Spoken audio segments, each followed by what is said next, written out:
Now, of course you know that the Amazon River is famous for its piranhas, bull sharks, and other creatures you don't want to meet. But there are even more dangerous rivers in the world. The deepest of them, the Congo, goes so far down in some sections that even light can't reach there. It's the only major river that crosses the equator twice and carries enough water to fill more than 13 Olympic-sized swimming pools into the Atlantic Ocean every second. Wow! Even the most experienced boaters have trouble passing through all of the river's strong currents, rapids in its upper part, and waterfalls and gorges in the lower section. The Congo currents are so fast and powerful that they even divide animals like mountains and oceans do.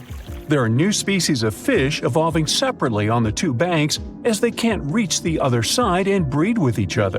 One of the most dangerous types of fish living here is the Goliath tigerfish.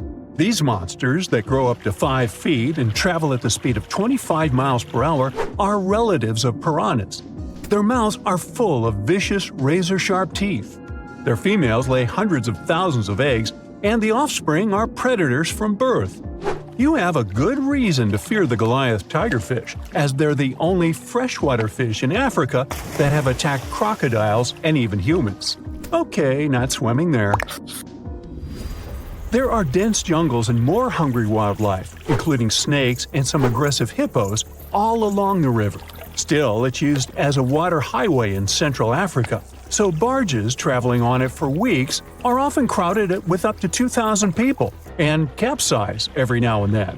And if you believe the local folklore, there's one more thing to be afraid of: the one who stops the flow of the rivers, a dinosaur-like beast that is said to live in the Congo River basin.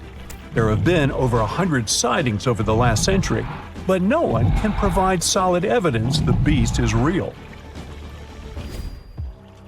At the turn of the 21st century, there was a series of terrible, mysterious stories on the Kali River in Asia. Something described as a mud-colored water pig would drag swimmers underwater in front of terrified eyewitnesses.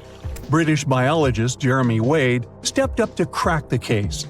He noticed that all the scary incidents were happening in one specific spot, stretching about 4 miles. Villagers told him this creature was growing big and bad from all the food it got. Wade examined the water with a depth sounder and thought it could have been a whirlpool. Then the monster dragged a domestic water buffalo into the water. The buffaloes are big and heavy, so the creature that attacked it would have to be super strong. Saltwater crocodiles don't go so far inland, and the most common local species of crocodiles don't live in cold waters. There were no bull sharks in the area either. Finally, Wade spotted several goonch catfish underwater. Some of them were human-sized. They couldn't capture these monsters with a regular fishing rod, but a special ceremonial construction did the job. The largest fish was 6 feet 7 inches long and 3 times the weight of an average gaunch. It was large enough to take down a human or a large animal, but Wade mentioned there could be even bigger ones living in the Kali River. The Orinoco River in South America is dangerous to navigate because of some crazy curves and strong underwater currents. It's easy to get lost here, even if you have your GPS on. There are sudden waterfalls all along, and you must be prepared to handle those to survive. The river is the only home to a rare Orinoco crocodile and has some pretty scary-looking vampire fish swimming around. This payara fish has sharp, spiky daggers that line their gums and 2 elongated fangs that rise from their lower jaws. Could probably use an orthodontist and some braces, you think? It's a ferocious hunter constantly looking for the next victim, which is going to be a medium or large-sized fish. If a human catches a payara, it will defend itself, leaving cuts, nips, and bites, but there are no known cases of this cutie taking a human life. Well, that's good. The Yellow River in China received its name after its color, but it wasn't always this yellow. It was first formed at least 30 million years ago and shifted its course over 30 times over the centuries. Yellow sediments moving downstream from a plateau in the distance transformed it from clear to muddy. This fine-grained substance piled up at the bottom of the river and formed natural dams. The huge amounts of water that the river carries need to find their way to the sea, and that's when major floods happened. taking several million lives in various epochs. The locals tried to solve the problem by building higher and higher levees, but it only made things worse. Water coming out of the river would now have nowhere to back up, as the riverbed was higher than the surrounding land. This even shifted the river's mouth. Now there are massive dams and dikes all along the river to try to contain it. The Parana River is the second longest in Latin America and has many tributaries. They flow in from the highlands near the Andes, and there's a huge drainage in the wet season. This makes the river a perfect home for, guess what, piranhas. There are 30 to 60 species of these scary fish in the Parana waters. In late 2013, they attacked bathers cooling off by the water on a hot day. People started running out of the river as they felt something was biting them in the water. Luckily, no one lost their lives in the accident, but it's still considered one of the most audacious piranha attacks ever recorded. Biologists later determined that the type of piranhas, called palomates, was to blame for this, and humans had probably disturbed their breeding grounds. Well, the piranha also has a strong current that is tricky for boats and swimmers to overcome. Plus, it often floods, which can be dangerous for people living in the surrounding areas. The longest river in the world, the Nile, flows through 11 countries all the way into the Mediterranean Sea. Expeditions have spent centuries looking for its source, and no one still knows for sure where this mighty river begins. Adding to the mystery, the Nile takes an unexpected turn right in the middle of the Sahara. Scientists have figured out the reason is a massive underground rock formation from millions of years ago. The Nile has served as the most important water highway for civilizations through centuries, but it has some pretty dangerous inhabitants, like crocodiles that grow to be 20 feet long, which is slightly more than the height of an average giraffe. These bad guys can reach a speed of 30 miles per hour on land and take the lives of a couple hundred people every year. Hippopotamuses that also live here sometimes go after boats, and venomous snakes like the black mamba and the Egyptian cobra add to the mix. One of the most dangerous creatures on the Nile is the mosquito, as they carry around all sorts of diseases that affect hundreds of thousands of people. The Brahmaputra River in Asia carries waters from the mighty Himalayas. When the snows in the mountains melt, the river floods massively, causing landslides, displacing millions of people, and taking the lives of hundreds of animals in the nearby national parks. Such floods are also common during the monsoon season in India, from June to October, with heavy rains. The course of the Brahmaputra River is changed incredibly over the past 2.5 centuries. Erosion is another danger it's hiding. The banks of the river are mostly made of weak cohesive sand and silt, and even though the erosion rate has gone down, it is still the reason a lot of people lose their land and get displaced. The Brahmaputra is one of the few rivers in the world that has a tidal bore. That's a strong tidal wave that pushes up the river against the current where a river empties into an ocean or sea. And there you have it. You're going to Ilha de Queimada Grande, one of the most dangerous islands in the world. There, you find yourself among rainforests, huge rocks, and grasslands. The place is home to birds, locusts, and giant cockroaches. But there's one more animal, and because of it, the island got its notorious reputation. Snakes live there, and a lot of them. So many that the place is also known as Snake Island. Will you survive there? Located just 20 miles away from the coast of Brazil, the island has an area of 43 hectares, or over 100 acres. It probably got cut off from the mainland after the last ice age. The snakes were also separated from most other animal species. They didn't have competitors and had an unlimited source of food. In such a small area, there are up to 4,000 snakes. That's one snake for every 10 square feet. It would be a difficult feat not to come across a snake on this island. Not only is this snake, the golden lancehead, one of the most numerous on the island, but it's also a highly venomous pit viper species. And it's also one of the most venomous in all of Latin America. Its venom is so potent due to the isolation of the species, with only birds sharing the land with them. To catch these birds, the snake's venom needed to become extra strong. And indeed, since they got separated from their distant relatives, their venom has become up to 5 times more powerful. Most of the time, these snakes hide in the trees or amongst leaves on the ground. If you find yourself stranded here, you'll want to keep yourself a safe distance away. Snakes mainly use their sense of smell and rely on vibrations. If you get too close to one, either stand still or slowly walk away. If you make too many vibrations, this will make them feel threatened, causing them to strike. If you spot them a safe distance away, or if you're walking toward tall grass, stamp your feet a couple of times. This will notify snakes of your presence. They won't risk taking down prey larger than they are and will likely slither away. Carrying a stick is always a good idea, just in case you happen to come across a snake accidentally. This way, you'll have an extension of your arm that cannot be bitten. This simple thing might save your life. A stick with a V shape on the end will give you even more advantage. Even if a snake starts acting aggressively, holding it down will stop it in its tracks. But whatever happens, don't try to pick it up. Okay, but what if you get bitten? The chances are pretty high on this island, of course. First of all, don't try to get the venom out on your own. Make sure you call emergency services immediately. And once help is on the way, apply a wide bandage. A piece of clothing will do if you don't have anything else. Don't try to chase the snake trying to identify the species. Emergency services know how to figure out what venom it is. Now, just keep calm and wait for help. You might be wondering who you can call on this abandoned island. Well, since it's strictly prohibited to visit this place, there are signs advising to stay away all over the island, along with a number you can call if you run into trouble. Let's say you've successfully avoided getting bitten. The next thing to consider is what you can eat there. Snake Island was previously known as Ilha de Queimada Grande, where queimada is Portuguese for forest being lit up, or forest fire.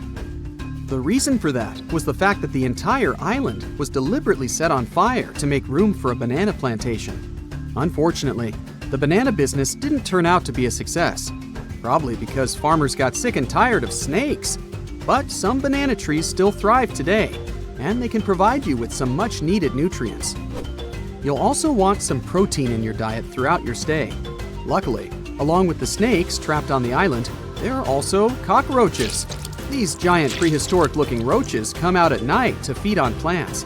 Get that barbecue started and enjoy the rare delicacy this island provides. A great way to survive on the island is to avoid it altogether. If by chance you happen to be sailing past, keep in mind that this place was once connected to the mainland. Rocks beneath the waves are very likely to damage the bottom of your boat if you get too close. Make sure you keep an appropriate distance when traveling past. Sure, this island is intriguing, but please remember that no matter how close you get to it, you won't be able to see snakes from the boat. You can only see these creatures if you get close enough, which you really shouldn't do. And it's not only reptiles that make this location dangerous. Pirates visit the island quite often. Not the sea shanty singing peg-legged arr pirates, but bio-pirates who come there to capture the very thing that makes it so dangerous. They come there for snakes, to catch them and sell them illegally. Since the island got cut off around 11,000 years ago, the golden lancehead has evolved within its own unique habitat. So, although there are many reptiles on this island, they're still an endangered species. Due to their limited numbers, their value is very high, reaching up to $30,000 on illegal markets, which gives biopirates the motivation to catch them. I can think of better ways to make a living.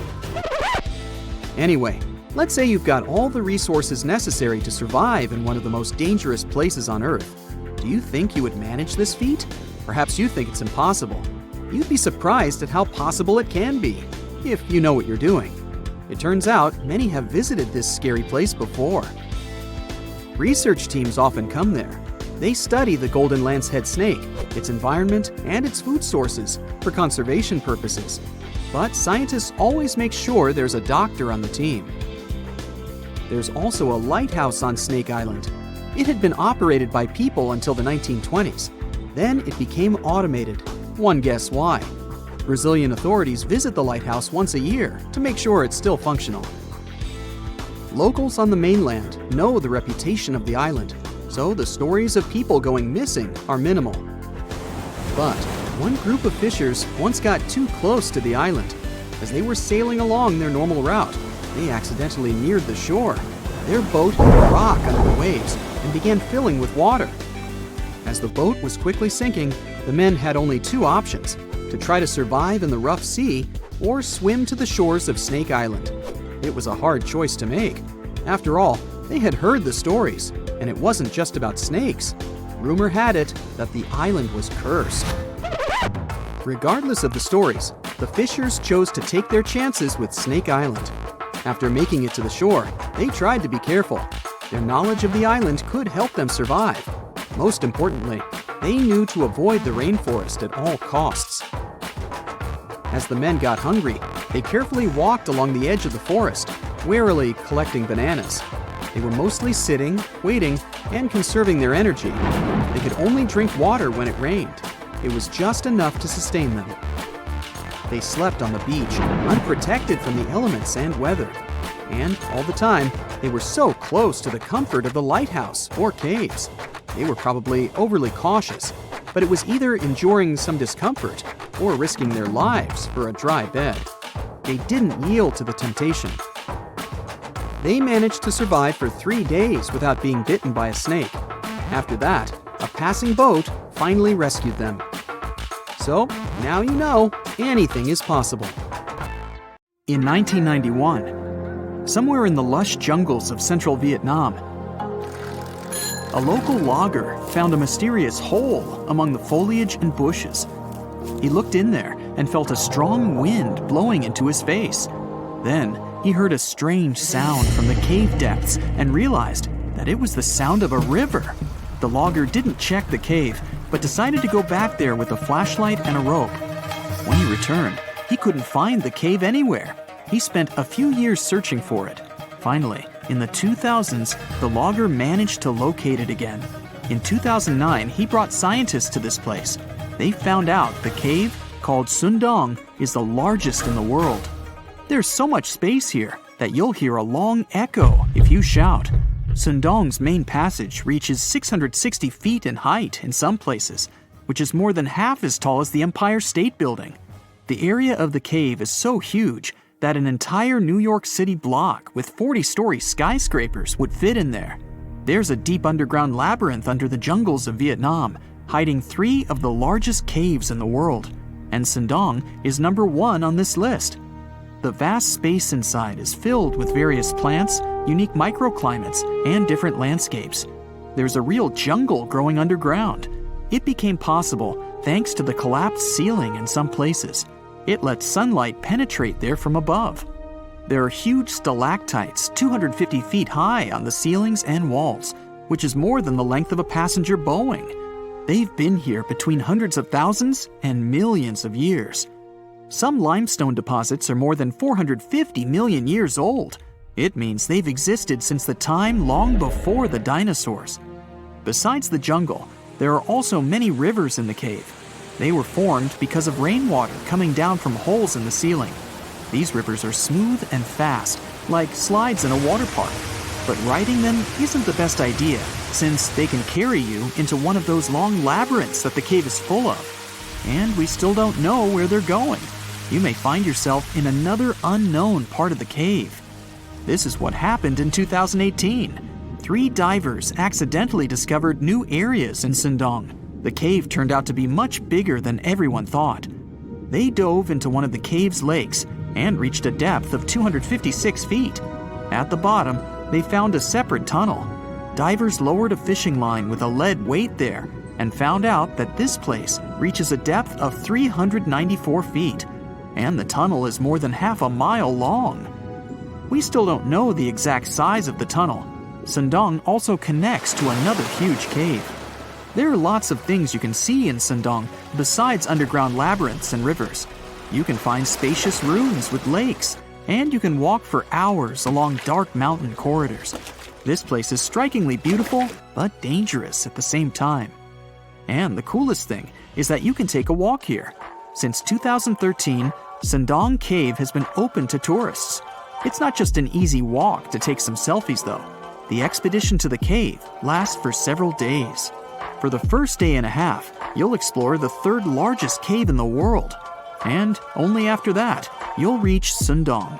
The path will take you through rivers, dense jungles, mountains, and rocks.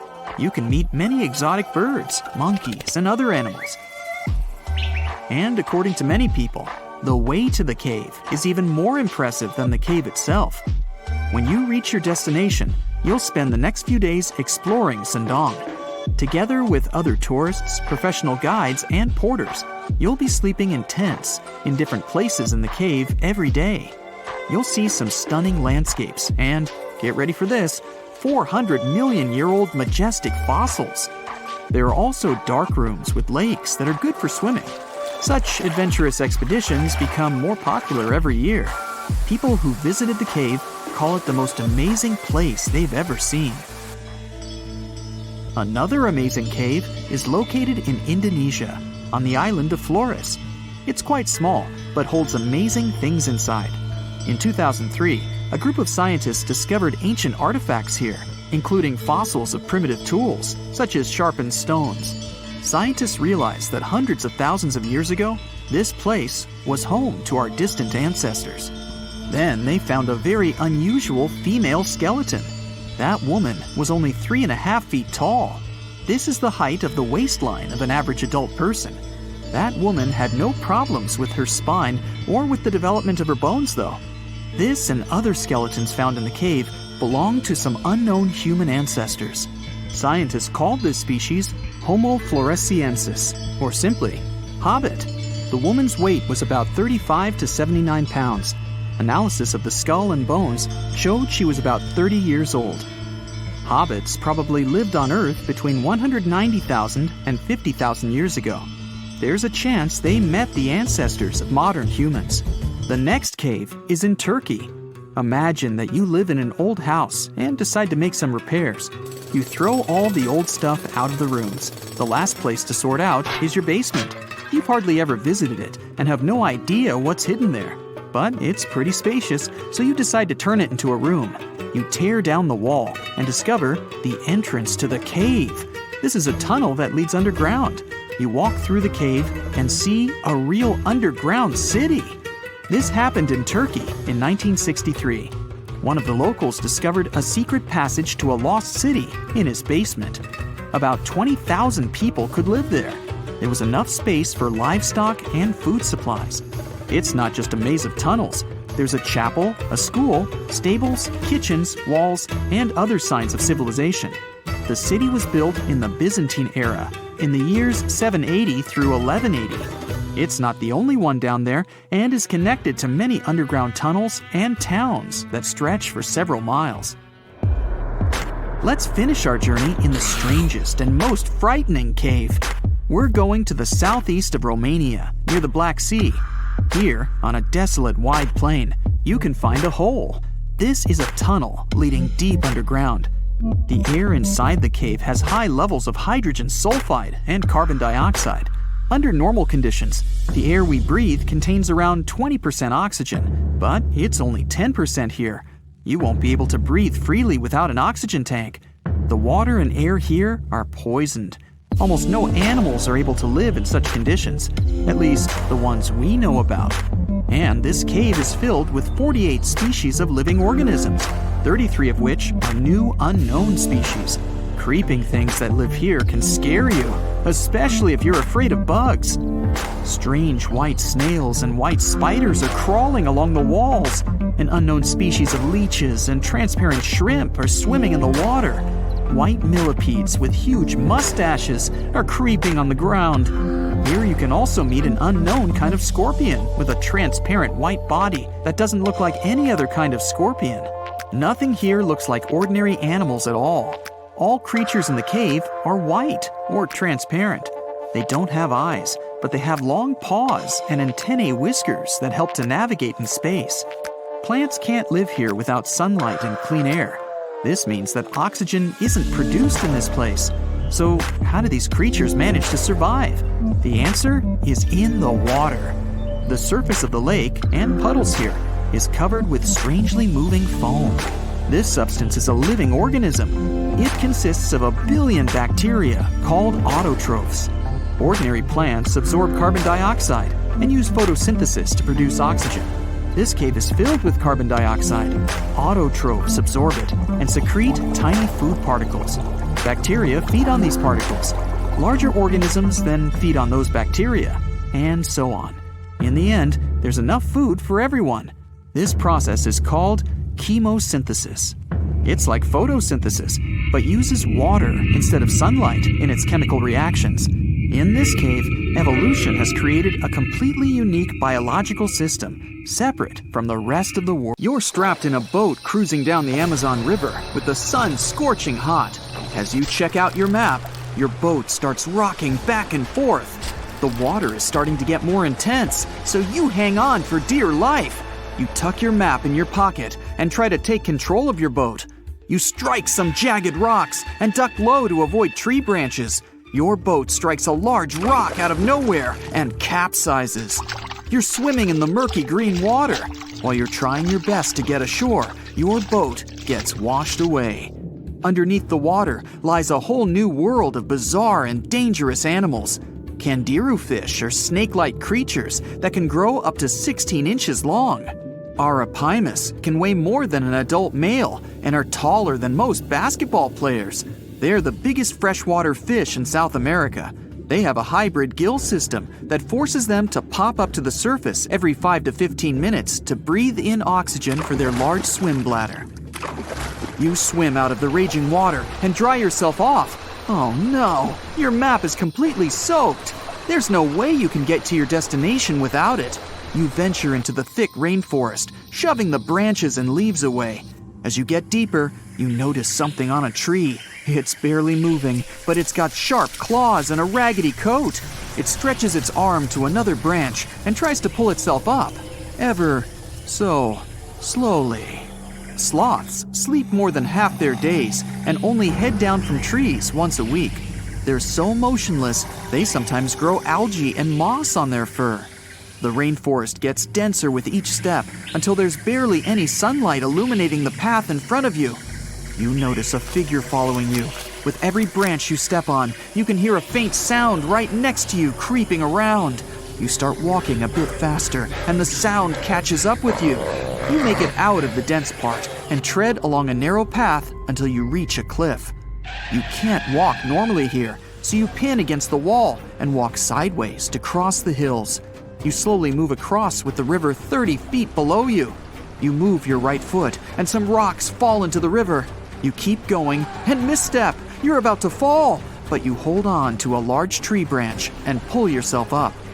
You notice a couple of colorful poison frogs inches away from your fingers. Touching any of these frogs can be extremely dangerous and harmful, despite their amazing color patterns. The golden poison frog is one of the most poisonous animals in the world. One of them hops right next to you, so you let go of the branch and fall back in the river. The river is washing you down until you reach a calm current. Underneath you is a swarm of piranhas swimming with their sharp teeth. The red color on their skin is unmistakable, so you swim off like an Olympic athlete.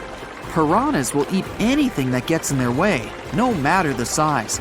You grip onto a log and climb up a small rock to catch your breath. There's a huge electric eel underneath the rock. Despite their name, they're more related to catfish than eels. They use their powerful 600 volts of electricity to defend themselves and catch food. You're stuck, unless you're like the common basilisk that can run on the water like a jet ski. These incredible lizards have special webbing on their toes and can run the distance of a basketball court.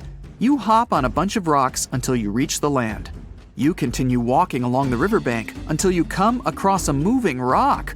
You rub your eyes and see it moving again. It's a dinosaur-looking turtle that resembles a crocodile with armor. The mata mata is a freshwater turtle that disguises itself with its surroundings to catch prey. Their heads stretch longer than their bodies. You shimmy your way past it and continue. You head back into the rainforest and find a spot to rest. Wait, there are giant ants everywhere. They're the biggest ants in the world and can produce one of the most painful stings out there, even comparable to a wasp's sting. You immediately get up and find another place to rest. As you continue walking along, you notice the same feeling of something following you. You can hear some leaves rustling, but it's getting dark and there's no way of telling. You find a nice little spot to build a campfire and catch some Z's, but in the Amazon, everything is a threat, except for those cute capybaras wandering around. They live in groups next to water sources. They're also the biggest rodents in the world. You don't need to worry about them if you're stuck in the middle of the Amazon rainforest. Suddenly, you feel something slithering up next to you. You look down and see a massive green anaconda just about to constrict you. They are the heaviest snakes in the world and can grow up to 20 feet long and have a huge appetite. You get up and sprint your way out of there. All right, you found a decent cave to crash in. It's daytime again, and you're still alive. You continue walking along the rainforest. You were able to find some breakfast to boost your energy for the rest of the day. You spot something on a tree that looks like a branch, but it's actually a potu, a master of disguise that can spend days motionless on broken tree branches. These bizarre birds use those branches as their permanent home, where they lay their eggs and chill all day. You continue your way through the rainforest and see a Brazilian wandering spider crawling on a tree branch right in front of you. 8 of these species can be found in the Amazon area. They are some of the most aggressive and venomous spiders out there. So, you make a big detour and walk away from it. You feel someone walking next to you again, but you still can't figure out what it is. You see a steep cliff with a waterfall hitting a large lake ahead of you. Looks peaceful, until you see a team of black caimans gathering around the shore. They're the biggest predators in the whole Amazon ecosystem and feed on anything that moves. It's a good thing you're on high ground, otherwise, whoa! You slip and fall down the river, right on the deep end. So far, no caimans spotted you. You swim underwater and try to get to the opposite end of where the reptiles are. As you climb out and dry yourself off, you notice some large black spots on you. You try pulling them off, but they've latched on pretty hard. The Amazon giant leech finds its target by tracking movement and shadow. Once they attach themselves to the skin, it's extremely difficult to extract them. The best way to do so is to slide your finger next to its mouth and pull it off slowly. Ugh. You manage to get them off your body and see that the caimans are swimming towards you. You're pinned to the wall with the lake of hungry reptiles approaching. Suddenly, a pink dolphin jumps out of the water and splashes all over them. They can grow larger than humans and are the celebrities of the Amazon. Scientists think they get their color from the blood capillaries on their skin. The Amazon even has bull sharks swimming around. These carnivorous giant fish are threatening to humans and can swim in both saltwater and freshwater. These sharks prey on anything within their reach, including other sharks. The dolphin distracted the caimans, so you climb up the cliff and try to find the best way to escape. Opened jaws waiting for you to fall into the pit are right below you. You're lucky enough to escape to the top, but as your arms pull you up, the first thing that you see is a jaguar looking straight at you. It's the creature that's been following you this whole time. You get up while it starts circling you, timing its strike. You know that you can't take on a jaguar, nor can you outrun it, so you grab a large tree branch from the ground to defend yourself. It jumps at you, but you duck down in time. The jaguar lands in the water far away from the caiman crocs. It's a good thing these large kitties are excellent swimmers. You pick yourself up and continue. And to your surprise, you find your boat again. You fix it up and sail your way out of the Amazon. Whew! So if you see a rainbow, that means you're in for some good luck. But if you see a deep sea fish, this means that something tragic is about to happen. Let's have a look at ancient lores and what they might mean IRL. In August 2020, people started out their day just like any other in California. It was sunny, so they decided to soak in the sun at the beach. They were snorkeling and kayaking when one of them spotted something out of the ordinary – a doomsday fish. The creature was 12 feet long. It's known as an oarfish.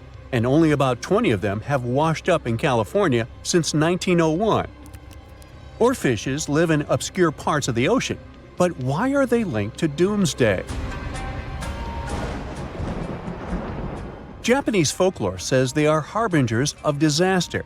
These creatures were once thought to be sea serpents, and they are known as the messenger of the beautiful palace at the bottom of the ocean. The thing is, they only left the beautiful palace to warn humans about a disaster. That's why they're mainly known as bad omens. And when you see one, you can expect to see a tsunami or an earthquake right after. Even oceanographers confirm that this is a famous association. Now here's where it gets weird. The Oarfish washed up near San Diego shores on the 10th of August. And then, on the 12th of August, a magnitude 4.4 earthquake hit Los Angeles. That's not the first time it happened. In 2011, in Japan, about 20 oarfishes were found stranded on the beaches and coastlines of Tehuco. Right after that, a magnitude 9 earthquake and tsunami hit the city. Something similar happened in the Philippines. On February 8, 2017, an oarfish was seen. 2 days later, a magnitude 6.7 earthquake struck the city and its nearby provinces. Sure, there is no way to prove both events are connected. The Seismological Society of America is adamant in saying that this is pure superstition. A recent study analyzed the coincidences and concluded that this association is statistically untrue. Can we say this happened literally out of the blue? Humans have historically noticed animals acting strange right before natural disasters. Earthquakes, floods, even tsunamis. It's like animals can sense something we can't. In fact, there's a lot of science to back it up. Studies show that animals can detect subtle environmental changes, like shifts in the Earth's electromagnetic field or infrasonic sounds, things humans wouldn't notice. This happens because most animals have a wider hearing range than humans and have extra sensitive senses that help them detect gases emitted from the Earth. This theory got famous after the tragic tsunami that destroyed several cities and villages in Indonesia back in 2004. Most man-made warning systems shut down and didn't serve their role of warning humans about the disaster. Sensors were out of action due to maintenance, while other coastal areas simply didn't have any tsunami warning systems. Terrible timing, I know. Still, minutes and hours before the 30-foot wave hit the city, some animals sensed the danger and fled. Eyewitnesses say that elephants ran for higher ground, while flamingos abandoned their low nesting areas and dogs refused to go outdoors. A local reported that he saw a herd of buffalo turning their ears toward the sea and then stampeded to the top of a hill. A lot of the people that survived the tsunami used animals as their warning systems. Now, this is not the first time humans have relied on animals to save their lives. The first official account of when it happened dates back to 373 BCE. I wasn't around then, but the Greek historian Euclides reports how the local population saw rats, weasels, and snakes running from the town before a massive earthquake hit. So what exactly is it that animals can sense that humans can't? To find that out, scientists put biologging tags on cows, sheep, and dogs living in Italy. For about half a year, they tracked the animals. During this time, official statistics recorded over 18,000 quakes in the region. The most shocking information was that animals began to change their behaviors up to 20 hours before an earthquake. Before an earthquake, something called positive holes happen. It's an electric charge that flows from the crust up to the surface of the Earth. They can change the air molecules above where they appear, and animals can pick up on them. There's also evidence that animals might sense changes in groundwater. Before earthquakes, the stress in fault lines can release radon gas, which could alter the chemistry of groundwater. Animals that rely on it might detect these changes and react. Birds are also super sensitive to shifts in the Earth's magnetic field, which can change just before a quake. Another research happened near Mount Etna. Located in Sicily, Italy, it's one of the most active volcanoes on the planet. In 2002, a massive eruption wiped out a ski lift, 2 hotels, and a series of shops located near Etna. So, over the past years, a group of researchers decided to track goats living next to Etna. Their big aha moment came in 2012 when the goats started to act erratically 6 hours before Etna started to spew lava. These researchers were able to retrospectively predict around 7 disasters over the course of 2 years, all thanks to these goats. Back in 2014, a group of scientists studying golden-winged warblers in Tennessee noticed something odd. The birds had taken a detour from their customary breeding grounds.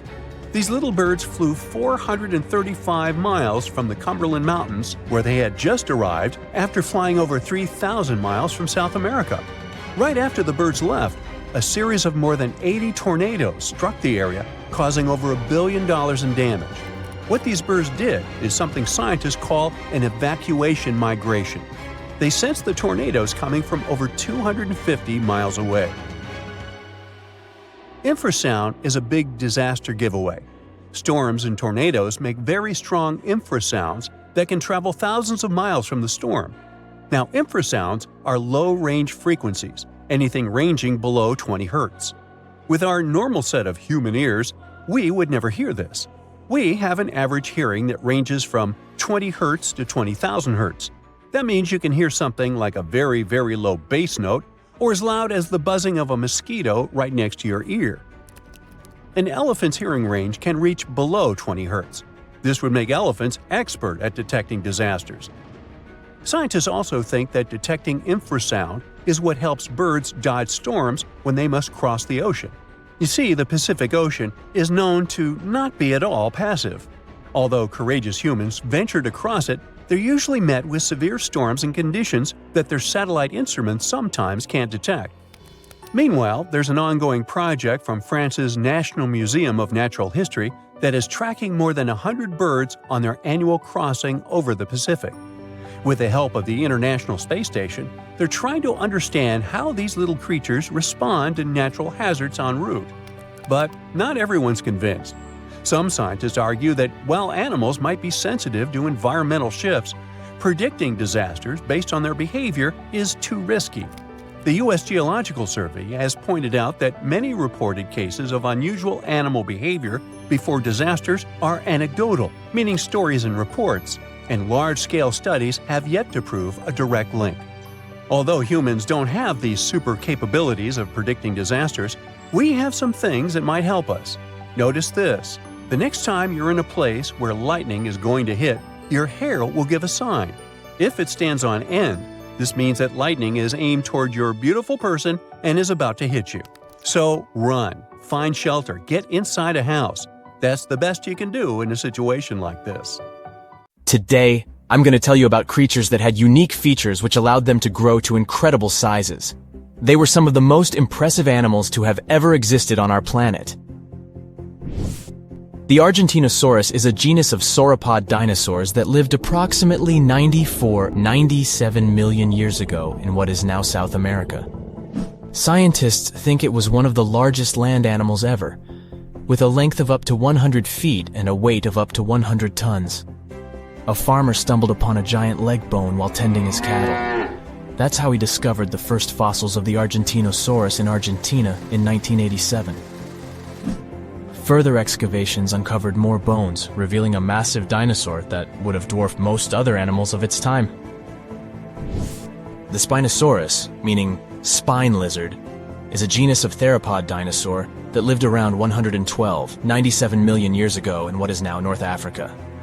It is believed to be one of the largest carnivorous dinosaurs to ever exist, with a length of up to 60 feet and a weight of up to 23 tons. The Spinosaurus is known for its distinctive elongated sail-like structure on its back. It was likely used for thermoregulation. It also had long crocodile-like jaws that were lined with sharp teeth. This allowed the creature to catch and eat large prey, such as fish, crocodiles, and other dinosaurs. The first fossils of the Spinosaurus were discovered in Egypt in 1912. The sperm whale, Physeter macrocephalus, is a species of toothed whale that is the largest toothed predator on Earth. It also has the largest brain of any animal species. It is found in oceans all over the world and can dive to depths of up to 7,000 feet in search of food. You can easily recognize sperm whales by their massive, block-shaped heads, which can measure up to 1/3 of their total body length. They have dark brown or grayish-blue skin and a distinctive wrinkled appearance. The Titanoboa is an extinct genus of a giant snake that lived approximately 58 million years ago. It is considered to be the largest known snake ever. It could grow up to 42 feet and weighed around 2,500 pounds. The first fossils of the Titanoboa were discovered in a coal mine in Colombia in 2004. This discovery meant a lot because it provided insights into the size and behavior of snakes during the Paleocene era, as well as the overall climate and ecosystem of the time. The blue whale, Balænoptera musculus, is the largest animal on Earth, measuring up to 100 feet in length and weighing as much as 200 tons. These marine mammals are found in oceans all over the world and can live up to 90 years. Blue whales have a long, streamlined body that is usually blue-gray in color with mottled patterns. They have a small dorsal fin and 2 pectoral fins that are about 1/3 the length of their body. Blue whales feed on tiny shrimp-like creatures called krill, and they eat a lot. A single adult blue whale can eat up to 8,000 pounds of krill in a day.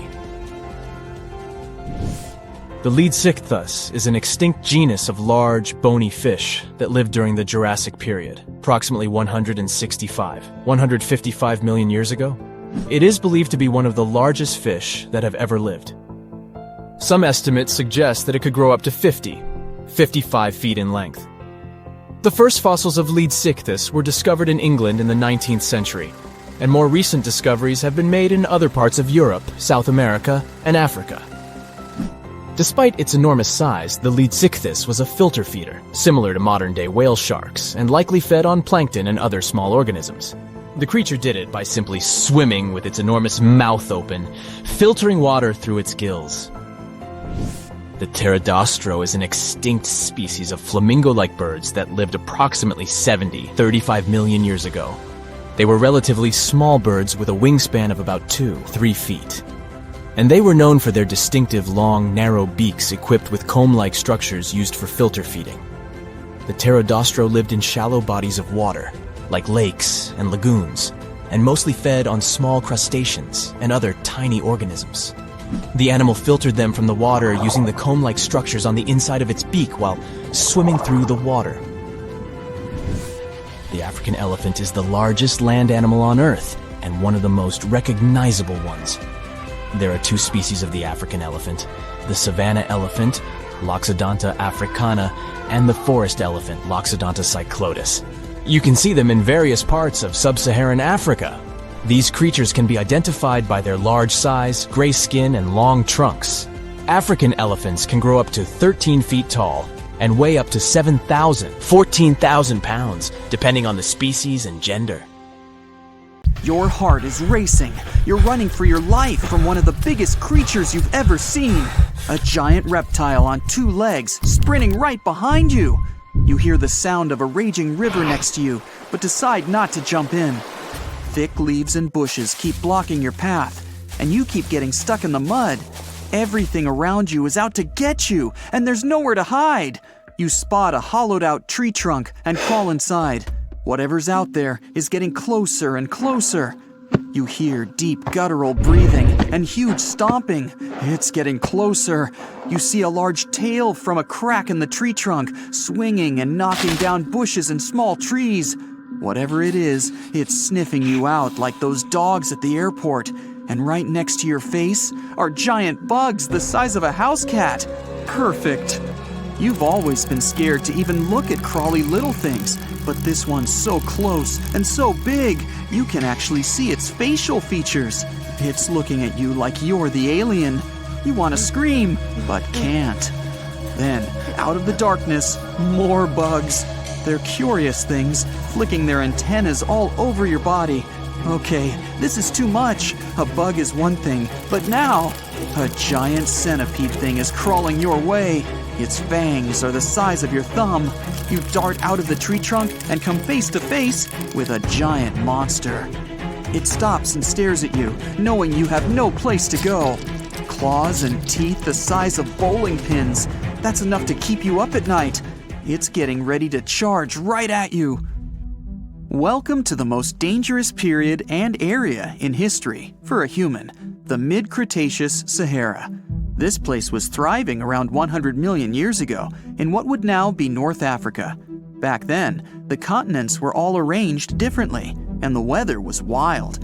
Extreme storms were pretty common, and temperatures would rise and fall like a Mexican wave at a soccer stadium.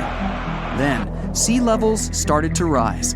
Water flooded the Kem region, an area between modern-day Algeria and Morocco.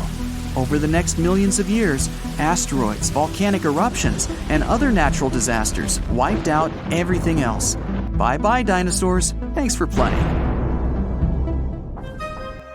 You probably think of the Sahara as one of the most inhospitable places on Earth, but back when it had trees and rivers, it was even more dangerous. The famous River of Giants was a huge river system that stretched from modern-day Egypt all the way to Morocco. The land was flat and not much vegetation grew there, but it was enough for life to exist. Frightening, scary life. That creature you're staring at, it's a giant, scary-looking theropod, and it's out to get you. Imagine a T-Rex-like dinosaur that's more than 32 feet tall and has an epic jawline. Scary stuff. They were the top dogs in the food chain back then. And that's why this place and period in history was so unique. The entire area had an incredible imbalance between hungry dinos and poor little dino snacks. There wasn't enough food to go around. Scientists were never able to find much evidence of herbivores. That means it might have been a royal rumble of carnivorous creatures waiting to pounce on each other at any moment. So, after a while of having a stare-down contest with a giant theropod, a shadow creeps up on you from behind. You're too scared to turn around, but the growling is louder than anything you've ever heard. It shakes you to the core. You turn around and see a Spinosaurus, and that's about all you can see. You know how they always show the T-Rex as the king of the dinosaurs? Well, this one would be, what, the emperor? It stands about 50 feet tall and has a sail of scales on its back, the size of a regular human. Then add in a crocodile-style snout with razor-sharp teeth and some short, powerful legs. Its diet mainly consists of river fish, but it's looking at you like you're a delicious fish taco. The two alphas are now in a standoff, with you stuck in the middle. But before you close your eyes and get ready to be eaten, they begin fighting each other, knocking down trees. You tiptoe your way out of there and run. The further you go, the better, right? Wrong. Not here, because everywhere you go, there's going to be something dangerous. During this period, there was danger in the sky, in the water, and on land. There were small mammals scurrying around here and there, but they mostly stayed in the shadows to avoid danger. After 5 minutes of running as fast as humanly possible, you make it out of the forest and onto an open plain. Bad move. Now there's nowhere to hide. Suddenly, you hear another shriek. You look behind you. Nothing. It's just short grass everywhere. Then you tilt your head up to the sky and see what looks like a giant bird. Only these are technically flying crocodiles. There were plenty of huge pterosaurs that ruled the skies. Alanqua saharica was a flying reptile that may have eaten fish in the river. Those fish must have been tasty. It had a huge wingspan and long, slender jaws. Oh, and it was the size of a small bus. This one found you and is racing down to catch you. You run for your life, again. And this time, there's no place to hide. Suddenly, you feel talons grasping onto you and you're lifted off the ground. You soar up. If you weren't scared out of your mind, you might have noticed how beautiful the giant river channels below you are. The Alanqua maneuvers like a fighter jet, headed for the mountains, dodging all obstacles. You see a large nest with some mini beasts in it. They're hungry and as large as you. Not a great combination. You try to break free, but it's impossible. The creature drops you in the middle of the nest and flies off. You try to cover yourself, but the little ones keep pecking away. It's only a matter of time before it's too late. You look down below you and see the river. You can't tell how deep it is, but it's got a really strong current. You're out of options. You dive into the raging river and get dragged along with the current. Safe for now, ish. Imagine it's 2021. You're walking along one of the hottest and driest places on Earth, the middle of the Sahara Desert, only to find fossils of oversized fish. They ranged from bite size to bus size. Even freshwater sharks lived there. These weren't your average little fishies. Judging by their teeth, those guys meant business. You might even find a giant sea turtle swimming around. Okay, back to your wacky adventure. Luckily, you wash up on a safe sandy part of the river where you're able to relax. You drink some river water and try to find a safe place to make camp. Every noise you hear makes you jump. You sit down and try to enjoy the calmness of ancient Earth. Just when you feel you can finally catch your breath, you see a Spinosaurus walking along the river on the prowl. You run off and hide under a bush. It passes you by. You're safe. Or not. It turns, shakes the bushes, and sees you. Just then, a large boom scares it away. It's the sound of you jolting awake. You turn on the light and see your cat staring at you. Those dinosaurs seem so real, probably because of that documentary you were watching right before bed. The entire mid-Cretaceous ecosystem depended on rivers for daily life. Just like all ancient civilizations, rivers were essential for the creatures of the time. And very recently, scientists discovered a new species of snakes that went extinct back then, with no known descendants. To understand these ancient ecosystems, it's important to know a lot about fossils. You might find two different fossils side by side, but those animals might have lived millions of years apart. You decided to go scuba diving for the first time. The water is clear and the sun is shining on the seabed. You take a few selfies and the fish swimming by when suddenly the ocean goes pitch black. You look up and, oh my, what is that gigantic animal? It's definitely not a shark, not a whale. Is it a turtle? Yup, but fear not, it's not gonna hurt you. If you had lived on this same Earth about 72 million years ago, then maybe this could have really happened to you. Scientists have recently found the fossils of a gigantic marine turtle that could have grown as big as 12 feet. If you don't have any idea of how big that is, let's see some examples. That's the average length of a hippopotamus, 6 golden retrievers, or 2 Michael Jordans stacked on top of each other. The turtle's scientific name is an homage to that old-school sea monster called Leviathan. Maybe you remember this from old-school history lessons. The Leviathan is supposedly a mythical creature that would swallow entire ships or people that were deemed too greedy by the creature. Can you imagine being swallowed by this humongous sea turtle? No, thank you. The fossils of this gigantic creature began to be excavated between 2016 and 2021, all the way in northeastern Spain.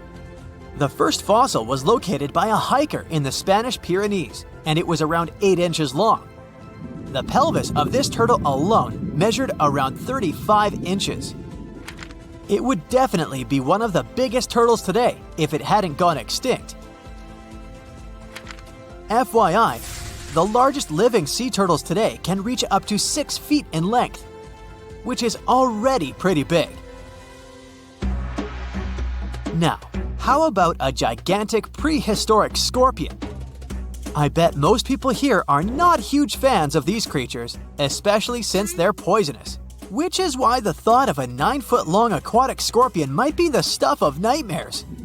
Let's just say that if they hadn't gone extinct some 400 million years ago, lakes and rivers would be much more dangerous places for humans today. These gigantic insects were considered to be apex predators in their time, hunting everything from fish to other animals, even of their own kind. Yikes! I got goosebumps just imagining these creatures. Should we thank the asteroid that hit our planet now or later on in this video?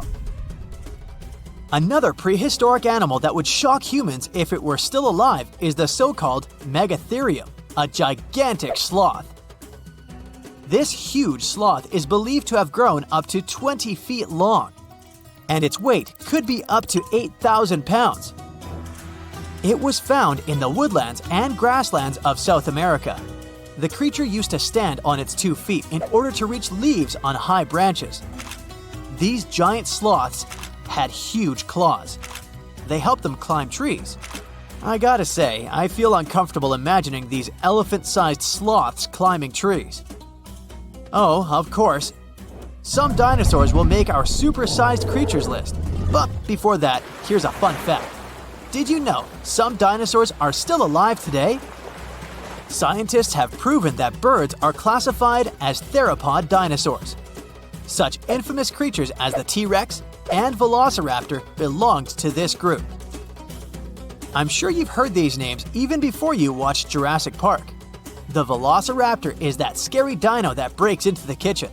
Well, they evolved, gained some feathers, and turned into various species of birds we know today. That means that any bird from chickens to those little blue ones is a direct descendant of dinosaurs. Now, does the name Spinosaurus ring a bell? You can see this huge dinosaur in some museums today. Its fossils, I mean. The Spinosaurus was one of the biggest land predators to walk Earth. Actually, to walk its land and water, since scientists believe that this dino was semi-aquatic. It fed mostly on meat, which means humans would be its natural prey if it lived today. This meat-eating dino lived around 90 to 100 million years ago. It was about 60 feet long, 12 feet high, and weighed up to 22 tons. Its head was around the size of 8 bowling balls and was shaped like a crocodile's face. Basically, the Spinosaurus was a big African elephant with the face of a crocodile. Just kidding. But that would look funny though, wouldn't it? A much more attractive dino was this guy. It's considered to be the largest dinosaur that has ever lived on our planet. What made it so big was its extremely long neck and very long tail. You wouldn't want to stand behind this creature, believe me. If it decided to swish its tail, you'd get catapulted very far away. This creature lived around 100 million years ago, and its fossils were first found in Argentina around 2012.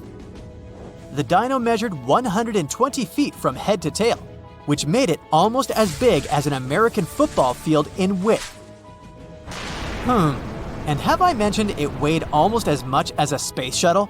A staggering 75 tons. If it had been a carnivore, it would have probably been the greatest predator. But this big guy was a peaceful herbivore that had such a long neck that it could eat leaves from high trees. Cute, right? We must also talk about the Shastasaurus. As the name suggests, this animal is popularly known as the Mount Shasta lizard. Even though it was a marine reptile and probably never set foot on the mountain itself, this dino was usually around 23 feet long, but there was a specific strand of this species that could get as big as 69 feet long, about the size of the great blue whale. This made it the biggest marine reptile to have ever lived.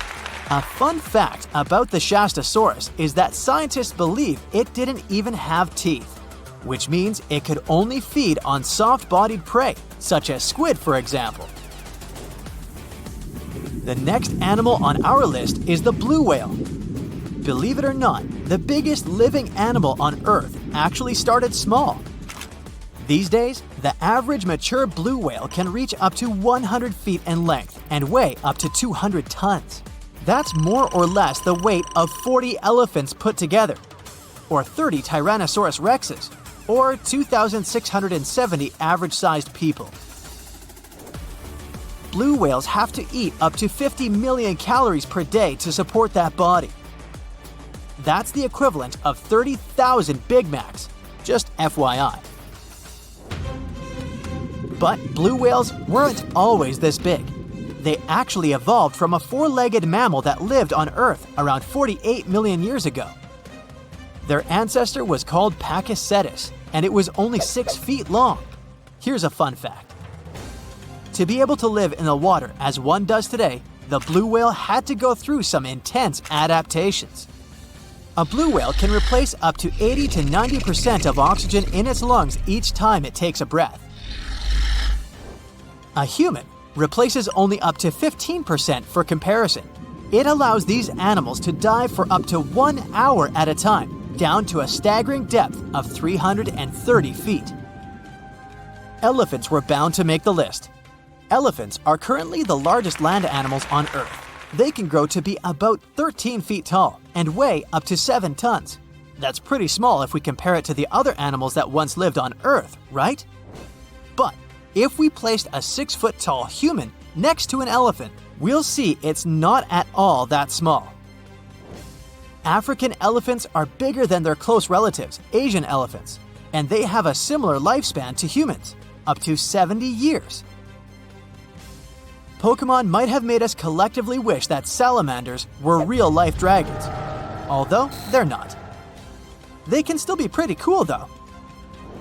There's a giant species of salamander that is known to be the largest living amphibian.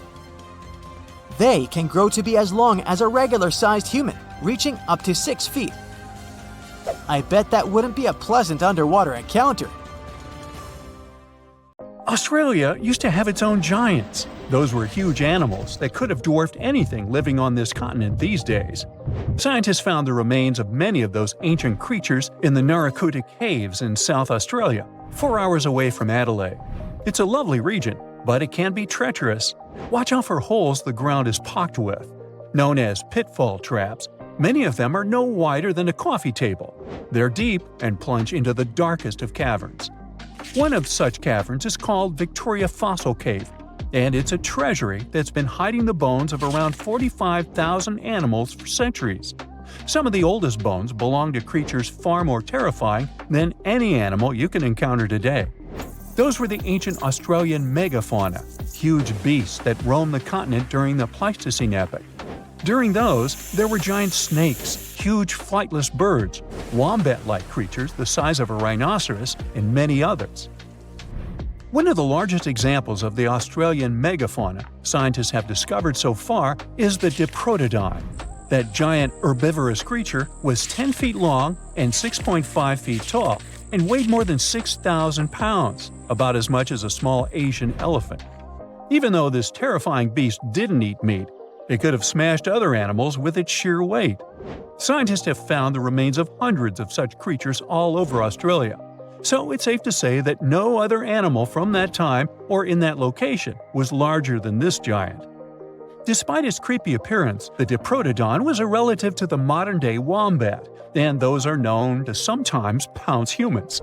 The Diprotodon had toes that pointed inward and were well suited for digging burrows. On the other hand, Diprotodon was a giant, and it was unlikely that it used to do so. It was likely a trait it had inherited from its smaller burrowing ancestors, or it could have used its claws to search for roots. This theory is supported by the fact that the animal's pouch was facing backward. It prevented any dirt from collecting inside while the creature was digging. Since this animal was so big, it didn't have to worry much about predators. Up until 60,000 years ago, when the first humans appeared on the continent, full-grown Diprotodons only had to look out for creatures like the quincana. Measuring in at a whopping 20 feet long, the quincana was a land crocodile. It lived in Australia from around 20 million to 40,000 years ago. It disappeared along with most other mega creatures of the last ice age. It's thought to be the result of the first humans coming to the continent. Even though the quincana was extremely fast and dangerous, it was possible that this creature got out-competed by human hunters who took all available prey. Unlike modern crocodiles that are mainly aquatic, that mighty beast was a land dweller. Scientists figured it out by studying the quincana's legs. They were able to support and carry the body clear off the ground. It means there was no escape for ancient people once the quincana spotted them. Modern crocodiles can only push themselves along on their bellies. Such an adaptation allowed the quincana to chase its prey for long periods of time, exhausting it in the process. Another creepy feature of this ancient monster was its teeth. Aquatic crocs have conical teeth. Those are great for gripping and holding on to prey underwater. But quincana had knife-like teeth, ideal for slicing soft-bodied animals like mammals. Another Australian monster, Thylacoleo, wasn't all that large, but it didn't make it any less terrifying. It was still among the top predators and the biggest carnivorous animals in Australia. This creature was a true oddity of nature, even by prehistoric standards. First, its teeth resembled not those of a regular predator, but those of a rodent. Its front incisors were enlarged, taking the place of canines. Premolars were also shaped like blades. They were used for cutting flesh and bone. At first, scientists thought that Thylacoleo used those teeth to eat nuts and fruits. But later, a study showed that the use of such teeth was better suited on necks and spines. Uh-oh. The jaws of this ancient creature were immensely powerful.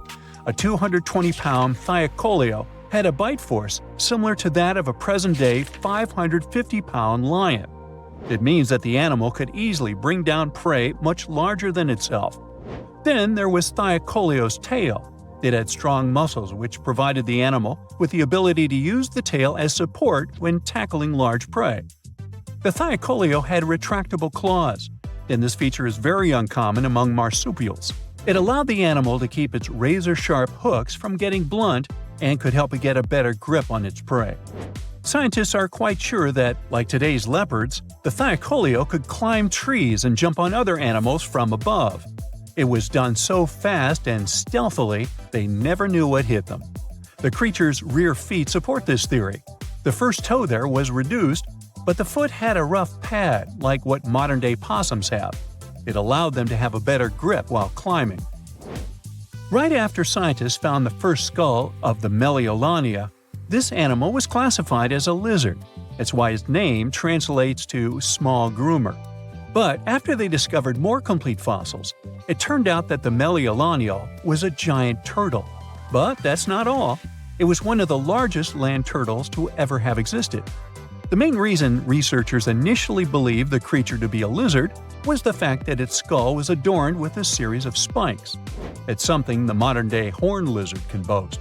But even after discovering the true nature of the Meliolania, scientists still don't know how to properly catalog it. It might have been a creature that folded its neck under its spine, or it could have folded it to the side. Beside those defensive mechanisms on its head, the Meliolania was also equipped with a spiked tail, which was probably used to prevent predators from attacking the animal from behind. Most species of the Meliolania disappeared around 2,000 to 3,000 years ago because of humans who hunted them to extinction in both Australia and on the surrounding islands. It took around 2 centuries for these turtles to go extinct in that region of the globe. The Megalania was a giant Australian lizard that existed at the end of the Pleistocene epoch. It looked like a Komodo dragon and the Australian monitor lizard, which are both believed to be Megalania's closest living relatives. Fossils tell us that the ancient animal was anywhere from 15 to 26 feet in length. Ow! The youngest fossil remains of this ancient Australian monitor lizard date back to about 50,000 years ago.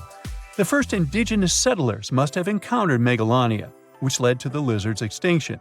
Originally, scientists thought that the Megalania was the only member of the genus Megalania, but these days it belongs to the genus Varanus, which means that the prehistoric creature is closely related to other Australian monitor lizards. Our next giant creature on our list was once dubbed an ostrich on steroids. I mean, look at it. It was the last of the thunderbirds to go extinct in Australia.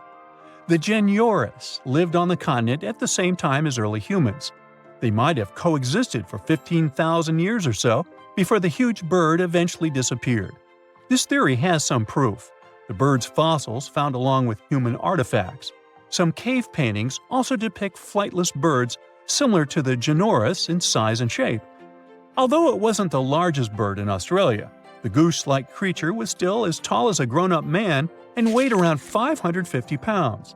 Even a modern-day ostrich can be dangerous if it feels threatened. Imagine meeting its giant prehistoric relative. Scientists are still arguing about its diet. Many believe the creature was an herbivore, but there's still a chance that the Genyornis was a partial scavenger. Its small, stubby wings and powerful hoof-like legs hint that the bird could have been a plant eater. But its huge beak and exceptionally deep lower jaw evoke suspicion. Such features are highly unusual in birds.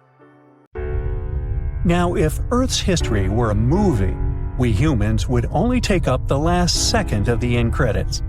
Our planet has been around for about 4.6 billion years, but our human story began about 300,000 years ago in Africa. Now, our ancestors had some wild adventures in nature. They could have run into creatures so big they'd make today's elephants look like puppies. The woolly mammoth is a pretty famous animal, sure. His cousin, though, the Columbian mammoth, not so much. This giant used to roam places from Canada all the way down to Mexico. Unlike the furrier woolly mammoths, which hung out in colder places, these animals had shorter hair, resembling huge elephants. They also had incredibly large tusks, like 12 feet worth of spiraling, sturdy tusks. And they weren't just for show, they came in handy when facing predators. That includes our ancestors. If you think about sloths these days, you're picturing these adorably slow creatures. They couldn't possibly be in your list of most dangerous animals. Well, their grandparents might have. For starters, we call them ground sloths, and they vary a lot in size. Some were as big as rhinos, and others, like the Megatherium, were as colossal as elephants. Imagine seeing a 20-foot-long sloth which doesn't mind chewing on some meat every now and then, at least in theory. Ever heard of Bigfoot? Well, our next animal kind of looks like him, but is a distant cousin to orangutans. Meet Gigantopithecus, the largest primate to ever call our planet its home. Standing tall at 10 feet and weighing more than 600 pounds, these animals were amazing to look at in real life. Unlike Bigfoot, they weren't constantly hiding. In fact, it's believed they were peaceful and gentle creatures. Sadly, they faded away about 100,000 years ago, mainly because their food sources slowly became unavailable. Those lush, fruity forests they called home eventually turned into dry grasslands. Next on our list is the cave hyena. Weighing a chunky 250 pounds and standing 3 feet tall, these beasts were as long as a grown-up lying down. What's even more interesting about these creatures is that they loved hanging out in groups. A pack could be as big as 30 of these animals, which meant they could easily take on even the biggest, heaviest mastodons. Our ancient families would have needed to stay alert around these hungry specimens. Sadly, for these hyenas about 20,000 years ago, their numbers started going down. Soon enough, they completely disappeared from the planet. Quick pop quiz. What's called a tiger but isn't really one? It's the saber-toothed tiger. I mean, sure, they belong to the feline family, but they aren't technically tigers. First appearing around 42 million years ago, in July, I think, many of their kind were gone before we even showed up. However, early Americans might have bumped into a couple of specimens from this group. If that really happened, it would have been quite the encounter. Think of the biggest wild lion today or the hefty Siberian tiger. These big cats also had some incredible features hidden in their fur. They were good at sneaking around, hiding, and pouncing on mammoths bigger than themselves. Their bite wasn't that strong, but they could open their jaws wide, like twice as much as a lion. And although their teeth were a bit on the weak side, they had buff forearms to pin down their dinner, giving those big fangs a purpose. Not the kind of kitty you'd want to play with. Dire wolves made their debut about 250,000 years ago. They were like the gray wolves we know today, but a lot stronger. While wolves these days stretch out to about 6 feet and tip the scales at 170 pounds max, dire wolves were about 5 feet and about 150 pounds. Found all over North and South America, they had admirable jaws, biting nearly a third harder than their modern counterparts. Also, their favorite snack was horses. But just like many other majestic beasts of the past, they faded away around 10,000 years ago. Now, names can be deceiving. Take the American lion, for example. It's not really a lion, it's more of a panther's big cousin. The other part of the name is correct, though. They did live in America about 330,000 years ago. This feline was no lap cat either. They were at the top of the wildcat pyramid, weighing a colossal 772 pounds. That's like stacking 4 grown men on a scale. Even the mighty African lion would look a tad bit shy beside these beasts. With the muscle to take down a bison, you wouldn't want to accidentally interrupt their dinner. They parted ways with this planet around 11,000 years ago, right after the last ice age.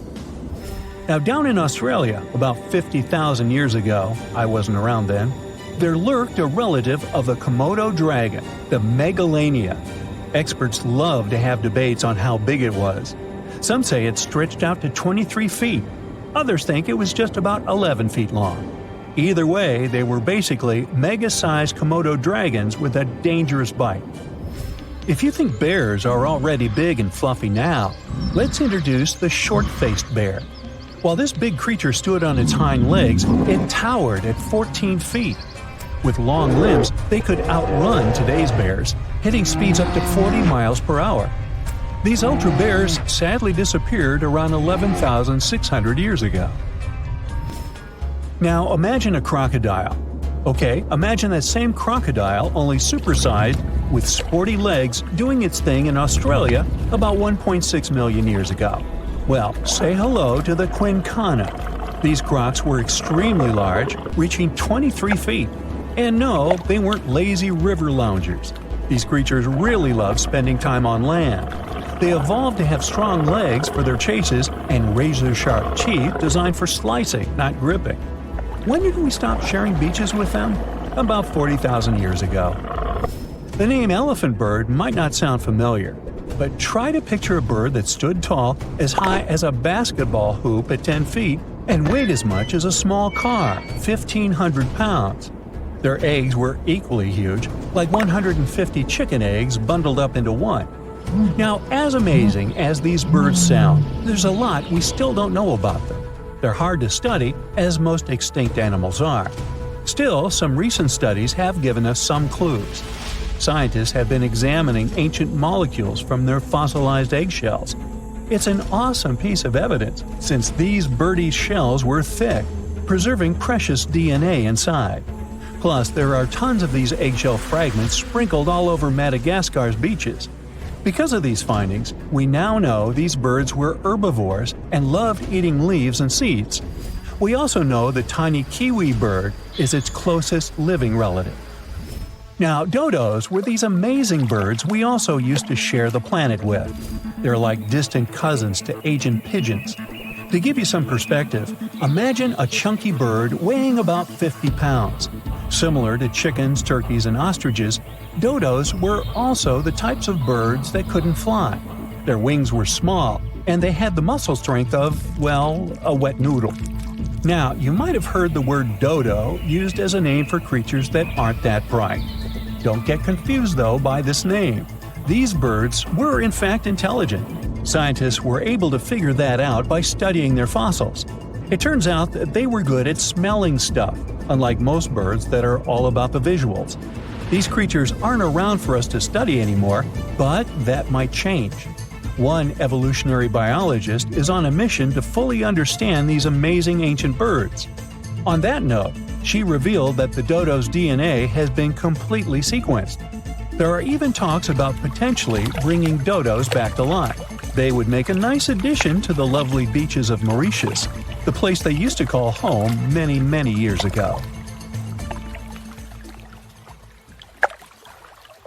Around 128 million years ago, give or take, snakes popped up out of nowhere and started thriving on Earth, eventually branching out into around 4,000 species we have today. But it's not just because they ditched their limbs and got all long and slithery. Even though there are 25 groups of limbless lizards, snakes are the one who really hit the jackpot in terms of diversity. To figure out what makes snakes so successful, scientists looked at over 60,000 snake and lizard specimens from museums all over the world. According to them, snakes have been evolving faster than lizards in key ways, which gives them the upper hand when it comes to exploring new opportunities. So if you think this is creepy, hey, I'm right there with you. But let's push forward. One major factor of their success is their feeding habits.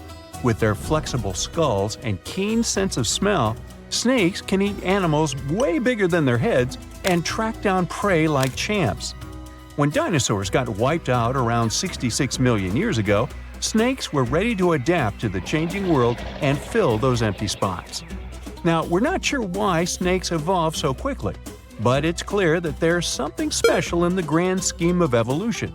Just like the sudden explosion of flowering plants, these macroevolutionary singularities have shaped life on our planet in unexpected ways. Now, snakes can be found almost everywhere on Earth, showing off a wide range of traits and habitats. They can be found in deserts, rainforests, grasslands, and even deep oceans. All snakes are predators, munching on different prey, including insects, small vertebrates, other snakes, and sometimes even larger mammals or humans. Ow! However, you won't see any snakes in Ireland. Why? Well, one of the most famous legends about St. Patrick involves him driving these reptiles out of Ireland. Still, experts think snakes never lived in Ireland to begin with, so it's more of a symbolic story than anything else. There are a few more places in the world where snakes don't exist, like Iceland, Greenland, New Zealand, and Antarctica. New Zealand's lack of snakes is especially intriguing, considering its proximity to snake-heavy Australia. The reason for this seems to be the country's ever-changing climate, which makes it difficult for snakes to thrive. Now, even though New Zealand is snake-free, sea snakes occasionally make an appearance in its waters. The yellow-bellied sea snake and the yellow-lipped sea krait are known to visit the island every now and then. So when it comes to what country has the most snakes, Brazil takes the prize. With over 375 species calling it home, Brazil has a mix of harmless and dangerous snakes. The country's vast rainforests provide a perfect habitat for these reptiles, including famous constrictors like the anaconda, the boa constrictor, and the emerald tree boa. Brazil is also home to venomous snakes, such as the fer-de-lance and coral snakes. However, if you fear going to a Rio carnival just because you're terrified of Brazilian snakes, I've got some news for you. Out of 4,000 snake species in the world, only around 600 are venomous, and only about 200 of them can cause harm to humans. So, fatal snake bites are less common than people might think. Chances you stumble upon a bad snake are like 5%. Now, it's hard to say exactly how many individual snakes there are out there, as they tend to, keep to themselves. However, scientists can make estimates about the number of specific species. For example, they believe that there could be as many as 1 million common garter snakes in the wild.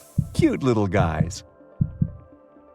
Unlike the super widespread common garter, the St. Lucia racer is one of the rarest snakes in the world. It had quite a roller coaster of a story. Thought to be extinct, then found again, then lost, and finally rediscovered in 2012.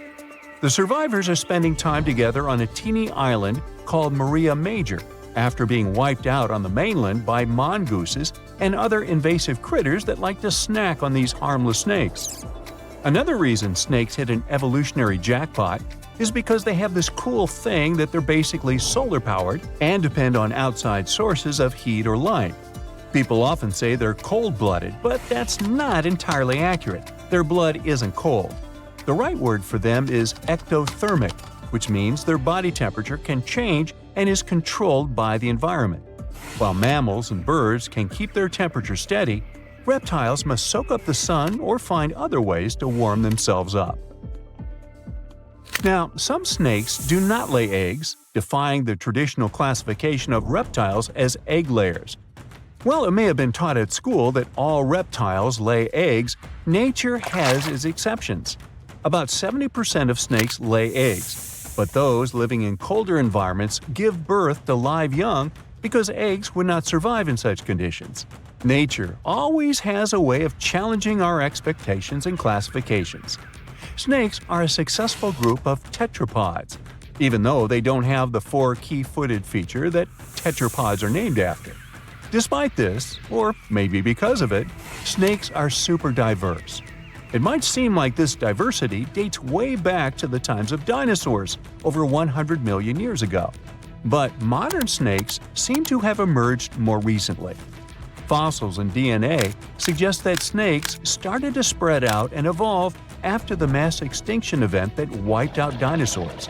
They took advantage of the empty habitats and niches left behind by the long-gone species. In terms of movement, snakes are super flexible and can crawl, burrow, climb, swim, and some can even fly. The ancient ancestors of snakes were quite different from what we see today, with some species even having well-developed limbs. Snakes continued to evolve through the late Cretaceous period, with various species appearing around the world. Only a handful of modern snake families emerged later, millions of years after the extinction of dinosaurs. The snake fossil record is patchy, making it hard to piece together their evolutionary history. To make sense of it all, scientists turned to DNA analysis.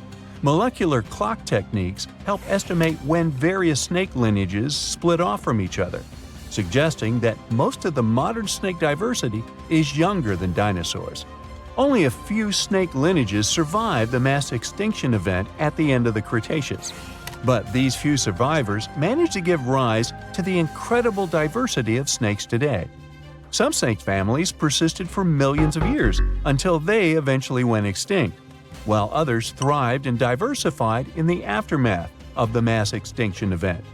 This pattern of survival and rapid diversification resembles what we see in the bird and mammal fossil records after the extinction of dinosaurs.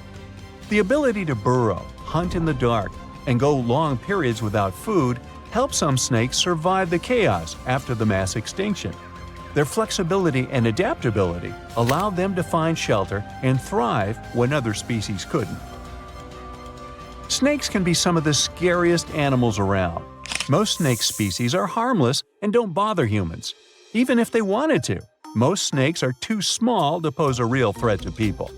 But there are some big snakes out there that can eat surprising things. The largest animal ever eaten by a snake was a 150-pound hyena devoured by an African rock python. I'll bet that hyena wasn't laughing then, huh? Before that, the biggest meal on record was a 130-pound impala eaten by a rock python. That's impressive. The biggest snakes in the world are constrictors. They tend to suffocate their prey. To eat large prey, the snake itself has to be huge. African rock pythons, green anacondas, reticulated pythons, Burmese pythons, Indian pythons, and amethystine pythons are all contenders for the title of the largest snake in the world.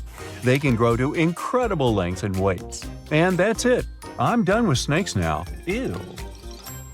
So, does the mysterious Devil's Gardens in the Amazon rainforest ring any bells? Don't worry. It's not some spooky phenomenon. It's the work of some tiny but mighty insects called the lemon ants. These ants inject a natural herbicide, formic acid, into any other plant that is not the tree species that they call home. By doing this, they create a space for their treehouse saplings to grow, allowing the ant colony to expand as it occupies new nesting sites in the saplings. That's some efficient gardening, if you ask me. But don't be fooled. These devil gardens are not just a bunch of boring old trees. In fact, they are botanical anomalies that grow very slowly every year, and some of them are over 800 years old. Who knew ants could create such impressive and long-lasting structures? Of course, the rainforest is still one of the most diverse ecosystems on Earth, with a remarkable diversity of plant life. But it's fascinating to see the control ants can have over their environment, creating single-species structures in such a complex ecosystem. But where does the name Devil's Garden come from? We know ants are to blame, but is there something else hiding in the Amazon rainforest? Well, picture this. You're strolling along, taking in the lush foliage, when suddenly you stumble upon a clearing. But wait, there's something strange about this patch of land. There's no vegetation, just a handful of trees standing alone in the dirt. What's going on here? It's easy to understand why people came up with this name after seeing the weird stretch of vegetation. And as humans do, they came up with quite an impressive legend to back up the story. It was said that the inhabitant of this eerie oasis was a shape-shifting evil spirit, like me. Just kidding. This little guy may have looked like a misshapen person walking on one hoof and one human foot. But don't be fooled. He supposedly had a whole bag of tricks up his sleeve. including the ability to transform into someone you know and lead you down the path to doom. Hey, it's just a myth, but you have to admit it was quite convincing, right? Clever landscaping ants aside, there are a lot of unsolved mysteries hidden in the Amazon rainforest, like its unusual geoglyphs, for example. Humans have been getting creative with the Earth's surface for ages. Geoglyphs are just one of the many ways we've left our mark on this planet. Basically, we take some sand or stones, move them around a bit, and voila! We've got ourselves a funky design that pops against the backdrop of the ground. A new study found that the area was home to up to 1 million people before Columbus first arrived in the New World back in 1492. That's a lot of people, and they left behind some pretty cool stuff. The Amazon rainforest is already amazing, with 1 in 10 known species in the world living there, and 1 in 5 of Earth's birds. But did you know that over the past few decades, archaeologists have discovered evidence of numerous large, complex societies that may have inhabited Amazonia? It turns out that the Amazon rainforest was not just a pristine wilderness, but a hub of human activity as well. These South American geoglyphs are particularly interesting. They're these huge structures that combine square, circular, and hexagonal shapes. Archaeologists have found very few remains of habitation inside the enclosures, which suggests they were not settlements. Instead, the most likely explanation is that they were used for ceremonial gatherings. The exact function of these structures is still a mystery, though. To find out how widespread human settlements were in the Amazon, scientists focus on the basin of the upper reaches of the Tapias River, a major tributary of the Amazon. Using satellite images, they discovered 81 new archaeological sites in the upper Tapias Basin, with a total of 104 earthworks. That means there is no gap in the network of earthworks spanning across Amazonia's southern rim. When researchers conducted ground surveys of 24 of these sites, they found evidence that the sites they visited were once inhabited. These sites dated from 1250 to 1500 CE and range from about 100 to 1300 feet wide. The largest were typically hexagonal fortified settlements, suggesting a certain degree of planning and uniformity in their construction. Based on the size and distributions of the earthworks, the researchers suggested that similar settlements may have extended over about 154,000 square miles of the southern rim of the Amazon, supporting a population of between 500,000 and 1 million people in late pre-Columbian times. Of course, the new study doesn't mean the Amazon rainforest was ever a teeming megalopolis. It's still mostly uncharted, so we have no idea how pre-Columbian populations were distributed across Amazonia. But it's exciting to learn about these ancient societies and the cool things they left behind. The scientists plan to do more excavations in the upper Tapias Basin to refine their understanding of the cultural developments there. Who knows what they'll find next?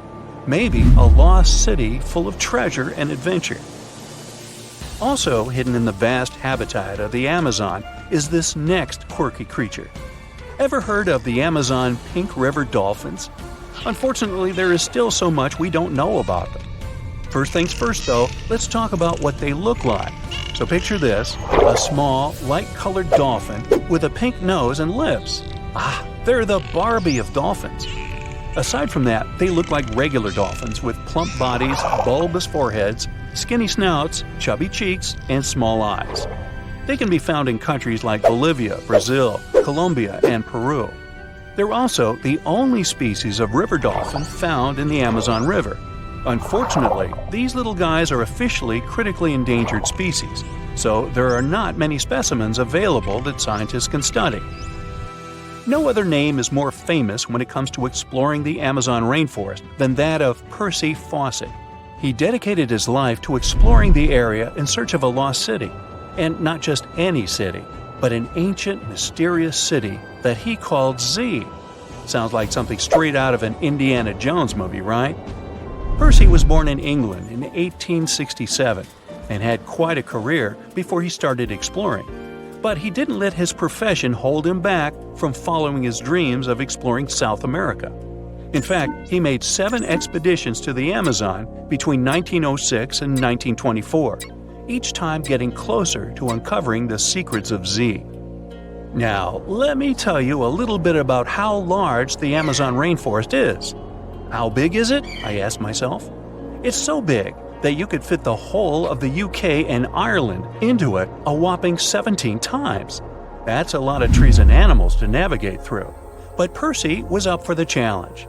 Despite his best efforts, Percy never found the lost city of Z, and sadly, he disappeared during his final expedition in 1925. But his legacy lived on through the years, inspiring many to become archaeologists and explorers themselves. In fact, a book called The Lost City of Z was written about Percy's adventures and was even made into a movie. It's not all hidden mysteries and wild nature out there. There are around 1 million indigenous folks living their best lives in the Amazon rainforest. That's right, they hunt, fish, farm, and even have access to Western medicine and education.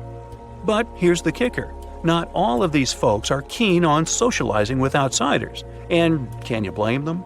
For years, loggers, miners, and ranchers have been, shall we say, behaving badly toward these communities. It's no wonder that some tribes have chosen to stay isolated and protect themselves from the dangers of the outside world.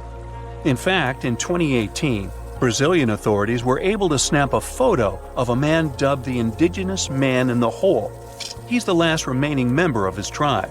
But don't feel too bad for him. He's doing just fine on his own and has made it pretty clear that he's not interested in outside visitors.